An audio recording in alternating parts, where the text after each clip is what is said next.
It was late December 2011 when the streets of South Los Angeles shook with gunfire right on 55th and Normandy. A car slid slowed down the block, doors cracked open, and before anyone could react, shots cut through the cold air. When the smoke cleared, one man laid lifeless and another teenager's body carried scars he would never shake. Somebody in that car leaned back and said, "We got him." The crowd scattered, the block went silent, and the cycle of revenge kept spinning. But if you really want to understand how it reached that point, we need to step back. Back in the early 1990s, a crew on 51st Street called themselves Nothing But Trouble, a tagging group that grew tired of crossing paths with bigger sets in South Los Angeles and decided to turn Crip for survival and respect. By the mid-90s, the same crew had transformed into the 51 Trouble Gangster Crips, a young set eager to prove themselves, aligning with the Gangster Crip card known on the streets as the 3X side. The 51 Troubles quickly built ties with the Hoover criminals, most of all the 52 Hoover Gangster Crips, creating a tight alliance that locals started calling the 51/50 Crips. Trouble members began rocking Texas Rangers baseball hats with a bold letter T standing for Trouble, and they mixed red, white, and blue clothing to stand out, flipping the usual gang color codes into their own. They also created subgroups that glorified violence, like the Flatline Clique, where members shaved EKG patterns into their heads to symbolize making enemies go flat. Young recruits like Marquise Calise, known later as Tiny Crumb, idolized this image and soaked in the culture of ruthless gangbanging that came with the Trouble name. Not far away, another story was unfolding with the crew called the 55 Hustlers, who during the early 90s evolved into the 55 Neighborhood Crips. Soon, new sets followed, with the 57 Neighborhood Crips forming around 57th Street and the 58 Neighborhood Crips taking their spot nearby.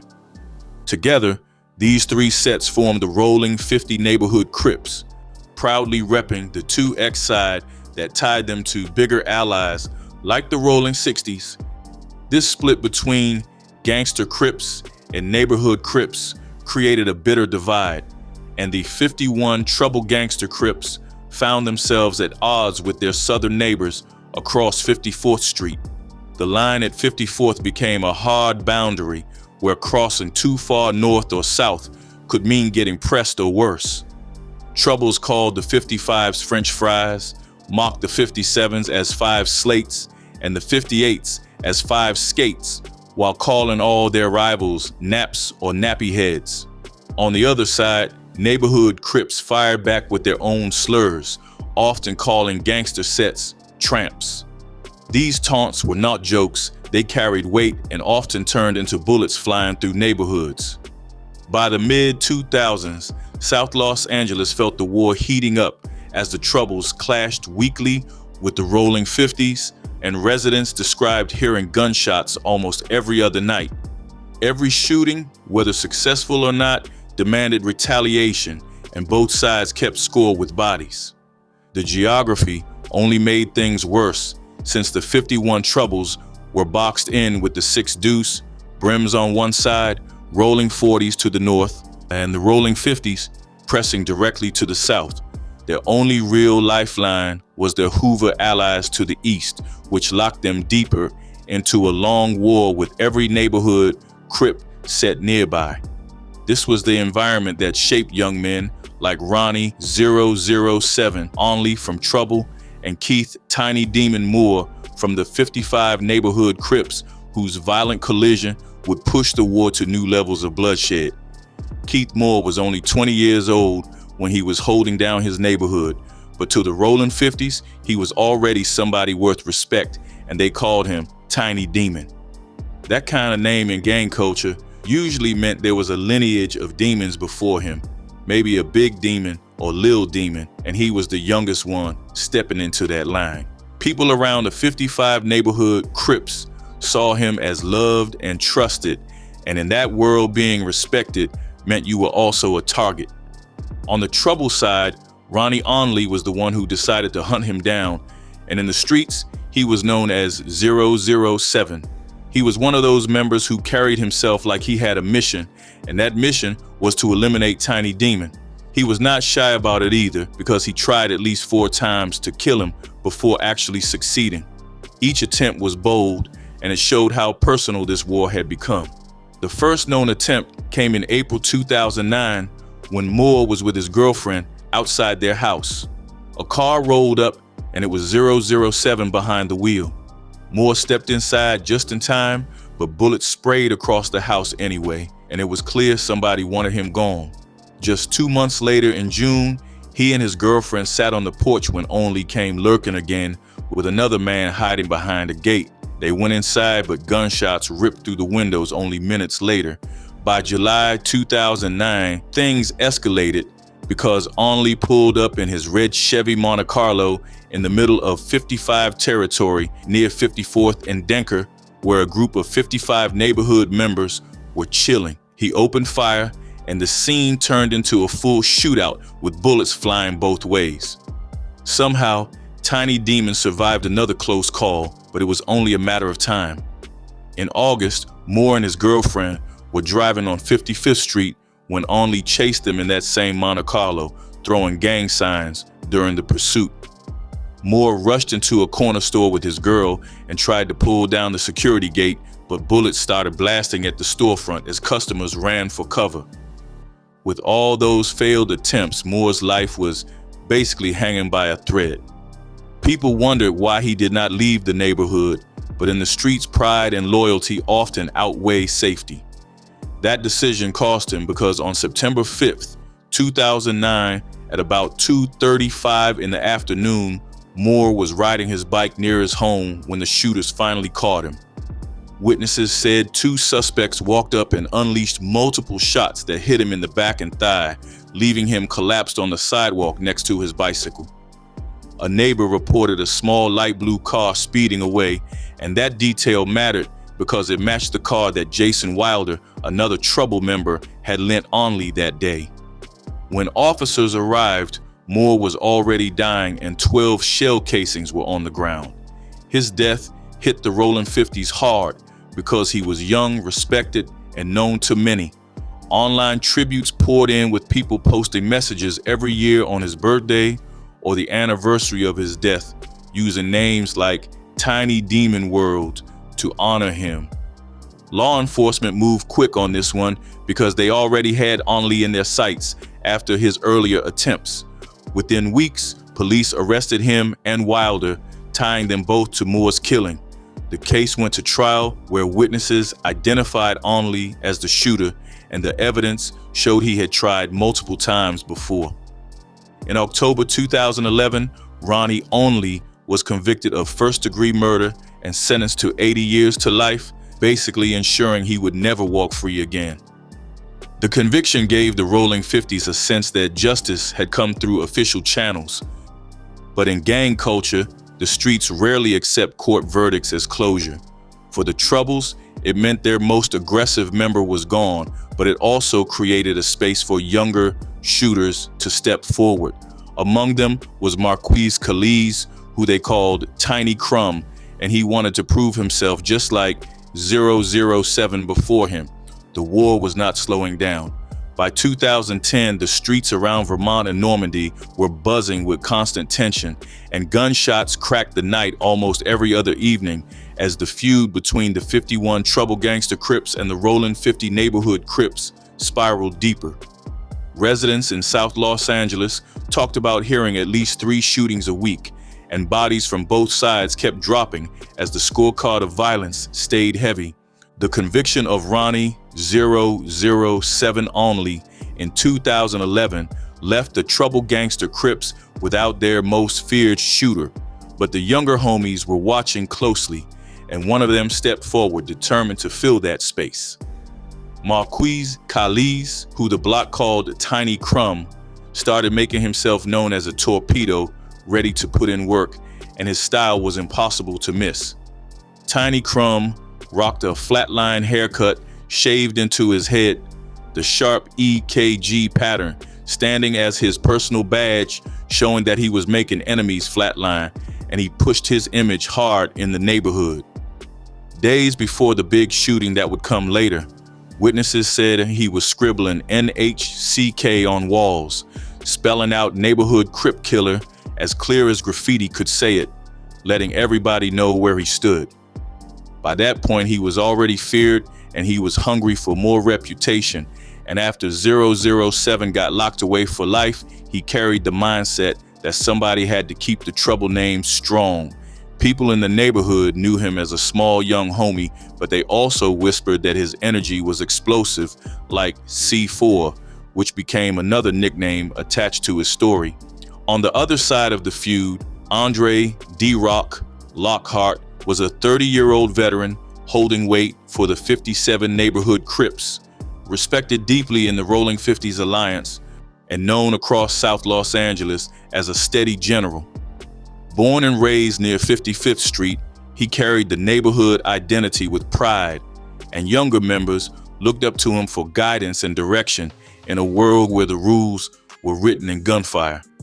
D-Rocc kept his circle tight, his reputation clean, and his presence in the streets gave his set a symbol of stability during chaotic years when the war with the troubled Gangster Crips only intensified. His role as a leader made him a target, and his movements through the neighborhood were watched closely by those who wanted to score a high-value hit.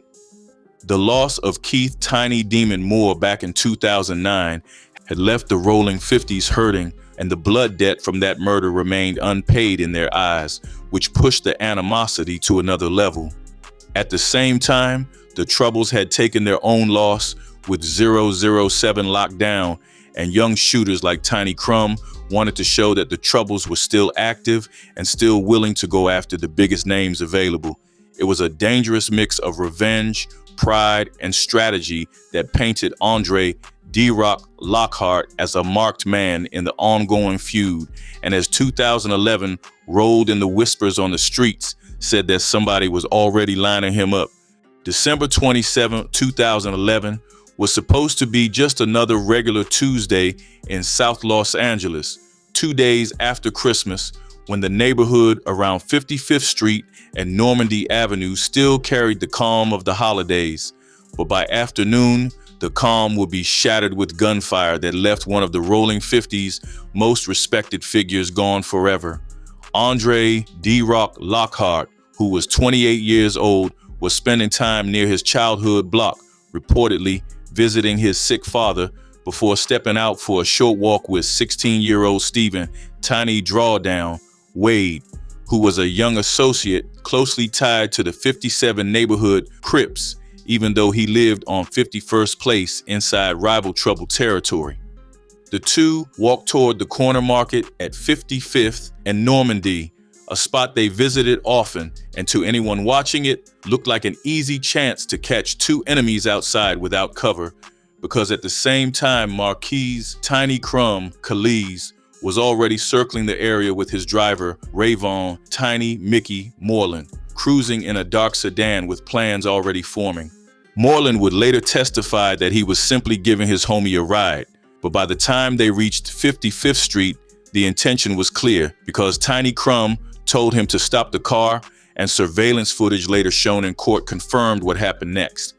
The car halted in the middle of 55th Street, only a few dozen feet from the corner store, and from the rear passenger side, the door swung open as Calise jumped out with a pistol in hand, stepping into the street like he had no hesitation at all. The surveillance camera captured the moment in grainy black and white, showing the shooter raising his arm and unleashing multiple shots in quick succession, striking both men in the open while pedestrians scattered for safety. D-Rocc was hit in the head and dropped immediately on the sidewalk, while Tiny Drawdown was hit in the stomach and leg, staggering away bleeding heavily, but somehow managing to stay alive through the initial chaos. Witnesses later recalled the shooter diving back into the sedan within seconds, and the car sped off as Calise reportedly shouted with satisfaction, I got him," making it clear that the target he wanted was down. One of the people who saw the ambush unfold in real time was Talitha Lockhart, Andre's sister, who had been sitting in a parked car just a short distance away, and her testimony became crucial later because she described the shooter's build as a young, slender black male, about 5'8", wearing a short-sleeved green shirt with jeans, and she said his complexion looked caramel brown as he turned slightly before jumping back into the vehicle.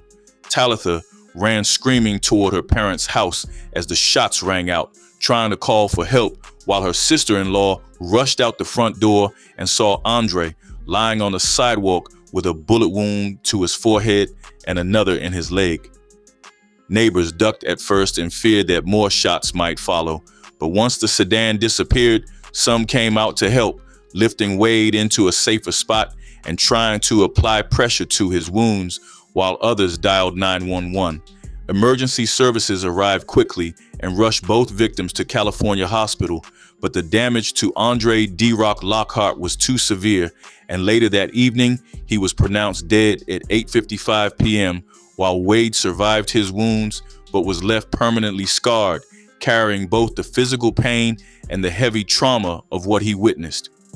Word of the killing spread through the Rolling 50s neighborhood almost instantly, and grief poured out across South Los Angeles, with friends and family posting messages on the Los Angeles Times homicide report page saying things like, "I love you, my general. Every day we do it for D-Rocc," marking his memory with respect.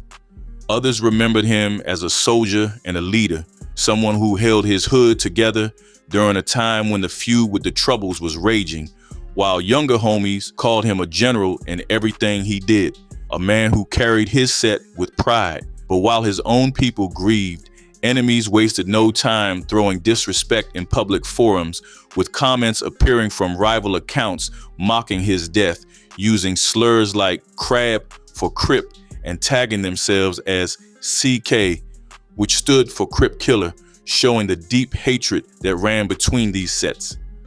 One rival comment even bragged that D-Rocc once backed down during a confrontation, calling him a Nat PK, which meant neighborhood Crip Killer, a term used to insult his set even after his death, and those posts cut deep for the family who was mourning. The corner at 55th and Normandy became a symbol of pain, and graffiti started appearing with tributes to D-Rocc, while rumors floated that Trouble members were quietly bragging about the score being evened after the murder of Keith "Tiny Demon" Moore 2 years earlier. The violence of that day was not just another shooting on a busy street. It was the culmination of years of hostility between the 51 Trouble Gangster Crips and the Rolling 50 Neighborhood Crips. And for many in South Los Angeles, it confirmed how far the feud had gone, where leaders and generals were hunted in broad daylight with no fear of police or cameras. The impact was felt heavy in both families because D-Rocc's father, who was already fighting terminal cancer, never recovered from the heartbreak of losing his son and passed away a year later, while Wade faced the reality of healing from bullet wounds and the pressures that came with being the only surviving eyewitness tied to a bloody gang war. For the Rolling 50s, the message was brutal but clear, because the Troubles had taken out one of their most respected figures in front of his family's house, and the blood debt was marked even deeper, setting the stage for investigations, court trials, and more retaliation on the streets that would stretch beyond the holiday season. After the shots on December 27, 2011, the neighborhood stayed quiet in public, but detectives from the LAPD knew that somebody on the block had seen something, because shootings in broad daylight with witnesses almost always left traces that could be pieced together. When officers canvassed the area in the days following the murder, most residents avoided giving statements, reflecting the long-standing anti-snitch culture in South Los Angeles, where opening your mouth could easily get you marked. Andre's sister, Talitha Lockhart, had already told family members exactly what she saw, describing the shooter's size and clothing, but she also faced pressure from people around the neighborhood, telling her not to testify, saying things like, "We will handle it ourselves," which meant the streets wanted to deal with revenge their own way. Talitha knew the risk of being called a witness against the Troubles, but her grief pushed her toward cooperating with police, and her details about the shooter's green shirt and slender build became critical to the investigation. At the same time, detectives leaned on other witnesses, including Irene Mason, who was a longtime family friend and had been driving in the area that afternoon, spotting the dark sedan speeding away and later identifying Rayvon Tiny Mickey Moreland as the driver. 16-year-old Stephen Tiny Drawdown Wade was initially hesitant when detectives questioned him because as the only surviving victim, he knew what it meant to give names, and his first interviews were vague about who pulled the trigger. Weeks later, Wade identified Marquise Tiny Crumb Calise as the shooter, confirming what Talitha had already suggested, but by that point, the neighborhood was buzzing with rumors that Wade had snitched, putting him under more danger even while he recovered from bullet wounds. Detectives tied the killing to trouble members quickly, but they needed stronger evidence than reluctant witness accounts, so they pulled a move often used in gang cases by wiring up jailhouse informants inside, holding cells where the suspects were kept. Police arrested Calise and Moreland within months of the murder, and while the two were separated into different cells, undercover informants were planted near them to start casual conversations that were secretly recorded. In those recorded conversations, Calise admitted details that matched the crime scene, bragging about wearing a green shirt during the shooting and explaining that he threw the gun away afterward to avoid being caught with it. He also boasted that he dropped D-Rocc with one shot to the head, talking casually like he was describing something to boost his rank among other inmates. Meanwhile, Moreland's own conversations revealed that he admitted driving the sedan on 55th Street, but he tried to distance himself from the actual killing by claiming he did not know Calise would start shooting that day. Those recordings gave prosecutors powerful ammunition, because in Los Angeles gang cases, it was rare to get direct admissions from suspects tied to major killings, and now they had not only reluctant witness statements, but also words from the accused themselves.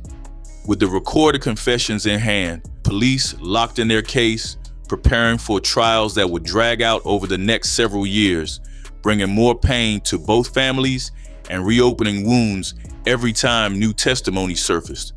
The first trial for Marquise Tiny Crumb Calise began in 2013, nearly 2 years after the ambush on 55th Street, and prosecutors walked into the courtroom with their main witnesses lined up, including Stephen Tiny Drawdown Wade.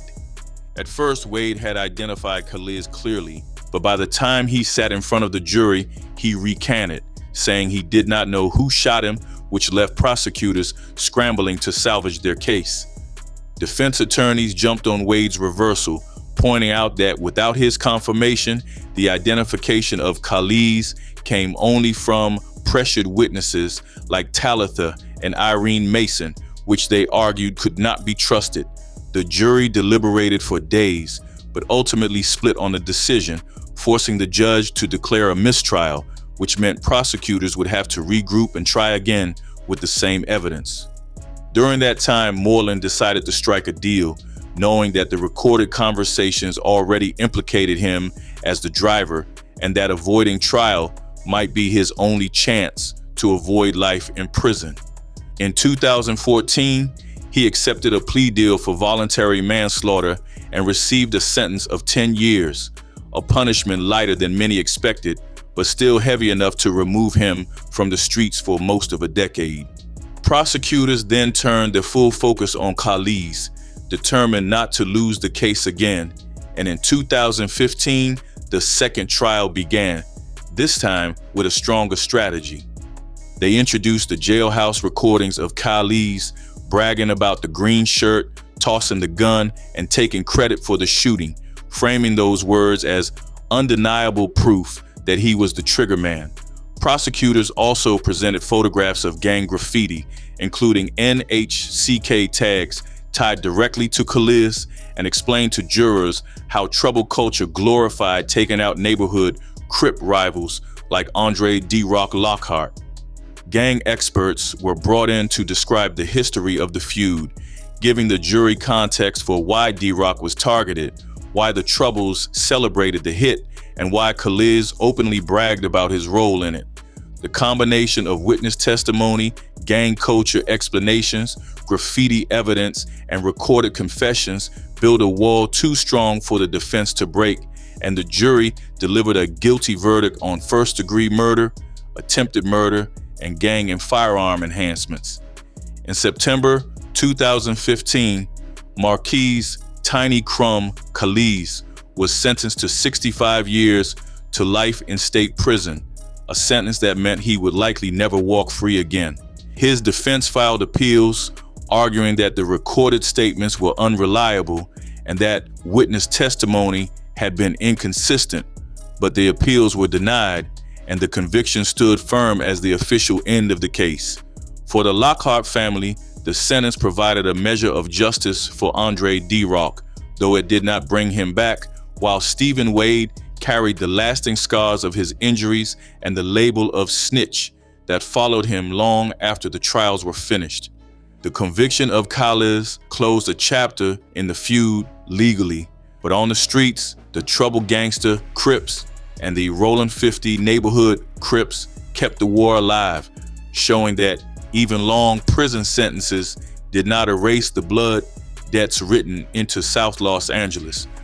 When Andre D-Rocc Lockhart was buried, his family was crushed by grief, with his sister Talitha forever carrying the pain of watching him get dropped in front of their home, and his father passing away not long after, broken by the loss of his son. Stephen Tiny Draw Down Wade lived through the bullets, but his wounds left scars that never healed fully, and on the streets, his name carried whispers of being a snitch, which made his survival a heavy burden instead of a blessing. The feud between the 51 troubled Gangster Crips and the Rolling 50 neighborhood Crips never faded after the convictions, because by the mid-2000s, 10 shootings still popped off, and by the 2020s, their tension was spilling onto social media, where younger homies dissed each other in videos and lives, sometimes even dragging the names of the dead into online beef. Rappers and figures like Crip Mac amplified the culture of disrespect by repeating neighborhood slogans, calling out enemies, and reminding outsiders that gang beef in Los Angeles never stayed frozen in time, because every new generation looked back to old wars for guidance. On the streets, some veterans explained the madness in raw terms, saying things like, "Crip against Crip, the label means nothing, welcome to the jungle," capturing how sets that technically shared the same blue flag could still turn deadly enemies once lines were crossed. Every corner in South Los Angeles carried names, murals, and tags representing blood debts that could not be erased, and the killing of D-Rocc became another marker in the long war between Gangster Crips and neighborhood Crips. The reflection that remained was bitter, because even with Khalid locked up for life and Moreland serving his time, the war did not slow, proving again that in South Los Angeles, cycles of retaliation never ended with court sentences. In the end, the story of the Troubles and the Rolling 50s reminded everyone that in gang wars, no side truly wins, and on those corners where memorial candles burn out quickly, the only thing guaranteed is more pain.